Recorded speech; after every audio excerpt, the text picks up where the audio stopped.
বিশ্ব মুসলিমদের তীর্থভূমি পবিত্র মক্কা হজের মৌসুমে লাব্বাইক আল্লাহুম্মা লাব্বাইক ধ্বনিতে মুখরিত হয়ে ওঠে। বিশ্বের বিভিন্ন প্রান্ত থেকে মুসল্লিরা আসেন এই আত্মশুদ্ধির যাত্রায় শরীক হতে। গেল বৃহস্পতিবার আরাফাতের ময়দান লাখো মুসল্লির পদচারণায় মুখরিত ছিল, যেখানে ফজরের পর শুরু হয়েছিল খুতবা পাঠ এবং পরপরই ছিল মোনাজাতের পালা। সেই লাখো মুসল্লিদের মাঝে খুতবা শুনছিলেন একজন গর্ভবতী নারী। হঠাৎ করে শুরু হয় তার প্রসব ব্যথা। এমত অবস্থায় দেশটির একটি বিশেষায়িত মেডিকেল টিমের সাহায্যে সুস্থ এক ছেলে শিশুর জন্ম দেন সেই নারী।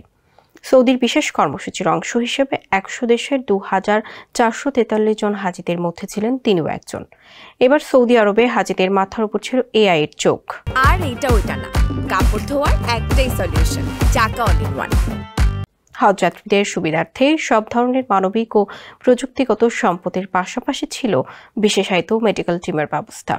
আর এই আধুনিক ব্যবস্থাপনার মাঝেই ওই নারী সন্তান জন্ম দিতে সক্ষম হন। আরাফার ময়দানে সন্তান জন্মদানকারী ছিলেন পশ্চিম আফ্রিকার দেশ টগোর এক টগোলিজ নারী।